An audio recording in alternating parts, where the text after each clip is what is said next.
Madame, monsieur, bonjour. L'information de la mi-journée, c'est sur RTI2. Merci à vous de nous rejoindre. Passons au titre. Originaire du nord de la Côte d'Ivoire, c'est l'une des épices dites thérapeutiques. Le soumara, cette épice sera à l'honneur dans ce journal.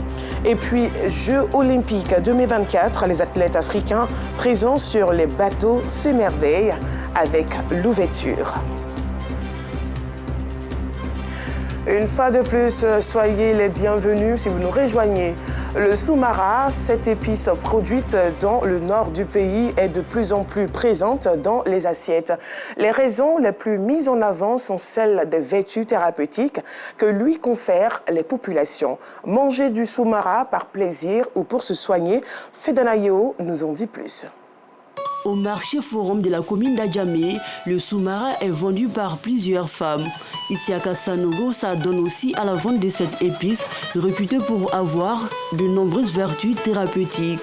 Chaque jour, il reçoit ses clients et leur propose une variété de soumara. Il y a le soumara qui vient de Burkina, il y a d'autres qui viennent de Korogo, il y a d'autres aussi qui viennent de Mali. Quand les clients viennent, chacun paye ce qu'il veut, chacun a son goût en tout cas. Pour grains, comme en chaude boule là aussi, chacun a son goût. Awa Bamba, une cliente d'Isiaka, aime cette épice qui lui procure un bienfait inégalable. Je suis venue pour acheter le soumara parce que c'est très bon pour la santé, surtout tension, les petits mardis dans le corps. Je mets dans les feuilles, dans la sauce. Soit je fais la poudre, en mangeant, je verse la soupe. Plus loin, dans la commune de Cocody, dans ce maquis, le riz au soumara est le roi du menu. Les clients en raffolent. Et pour cause. D'abord, le soumara a très bon goût. C'est bien fait. Et puis aussi, d'un autre point de vue, au niveau thérapeutique, on va dire que il est dit par tout le monde que le soumara soigne. Ça soigne la tension et tout. Bon, le soumara, même en général, je l'aime bien. Parce que même étant à la maison, je ne peux pas ça, je mange. On met ça sur, je fais son poudre, on met ça sur le riz pour manger et tout. Donc ça me plaît. Et puis ça doux. Les vertus thérapeutiques du soumara, souvent mises en avant par les consommateurs, sont confirmées par ce nutritionniste à un détail près. C'est un aliment, voilà, et qui est bien pour la santé. Alors, il est riche en potassium, qui est très bien pour le cœur d'ailleurs. Il est faible en sodium, il est bon en phosphore, il est bon en vitamine B, du groupe B, et il est riche en calcium. C'est des adjuvants, c'est-à-dire des éléments qui aident notre organisme à rester en bonne santé. C'est-à-dire, je suis hypertendu. On me dit, mais en mangeant le soumara, ça peut t'aider. Cela ne veut pas dire que le soumara est un médicament et donc je vais soustraire mes médicaments que le médecin m'a prescrits. Mais en consommant le soumara en tant qu'élément, un complément alimentaire, ça peut vous aider à guérir vite.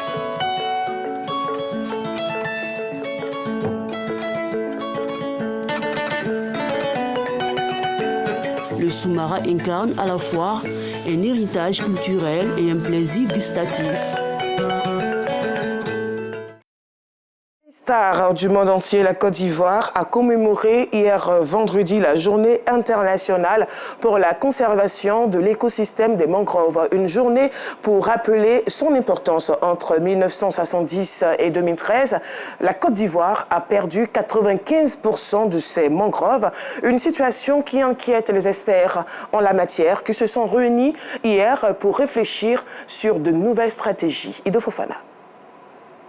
Protéger la mangrove, selon les scientifiques, permet de conserver de la biodiversité et d'atténuer les effets du changement climatique. C'est cette vision qui réunit les acteurs de l'environnement ce vendredi à la faveur de la Journée internationale pour la conservation de l'écosystème des mangroves.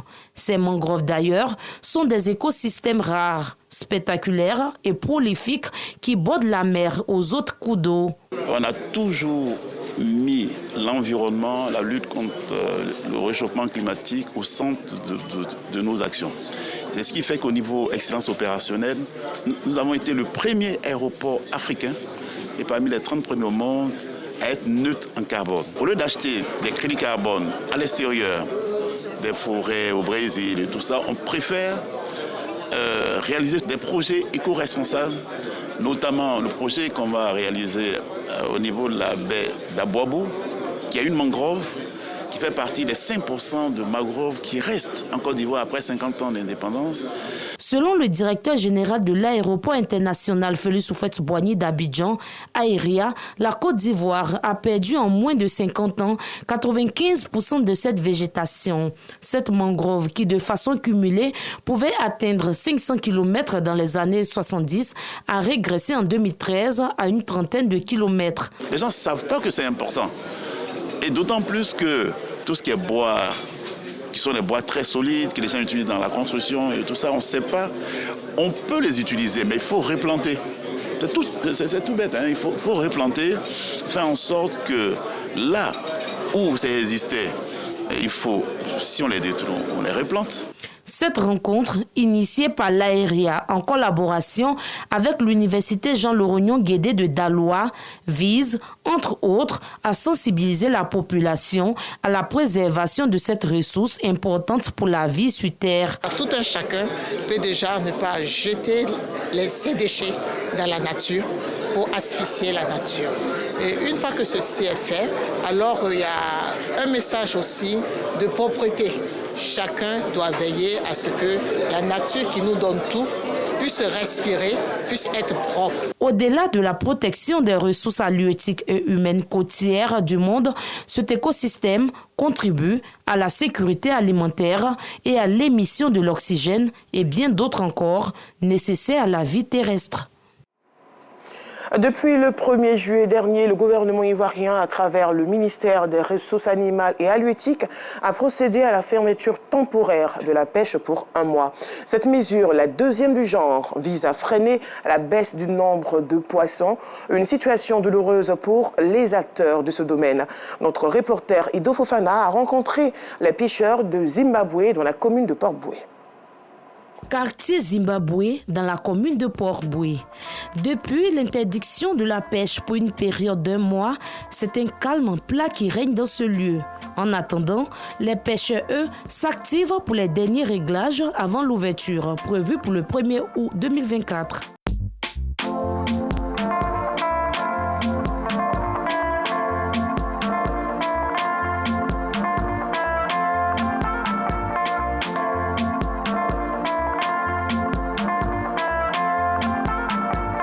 Si certains pêcheurs préparent la reprise, d'autres profitent encore du repos. Actuellement, si on fermait l'eau là, à côté de ça, il gagne pas de travail, à côté de ça, je vais dans pour le poser en paix comme ça. Selon les pêcheurs, la fermeture temporaire de la mer, lagunes et autres lieux de pêche impacte négativement leurs activités. On va travailler à ce pont.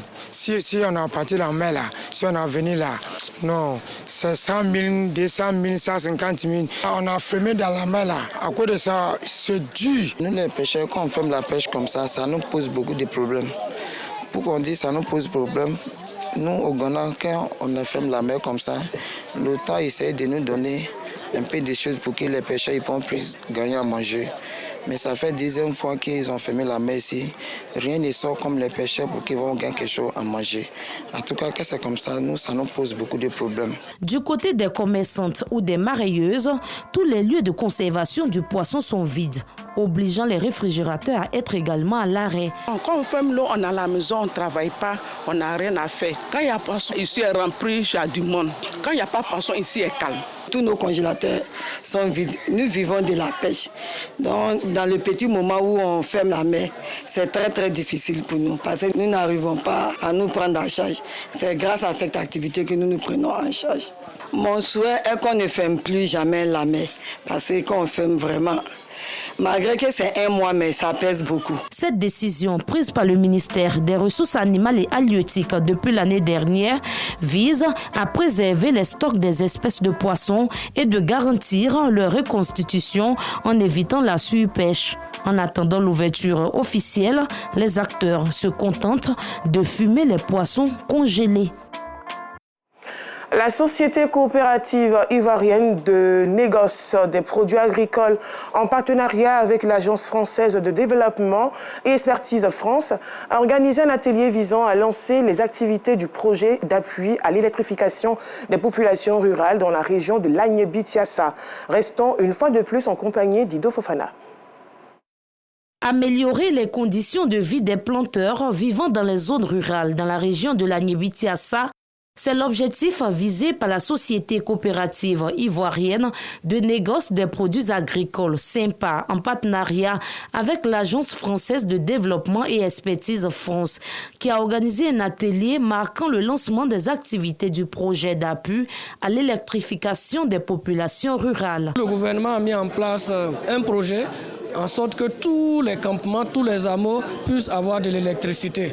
Donc nous avons souscrit à ce projet qui va nous permettre aujourd'hui de pouvoir rendre nos producteurs heureux.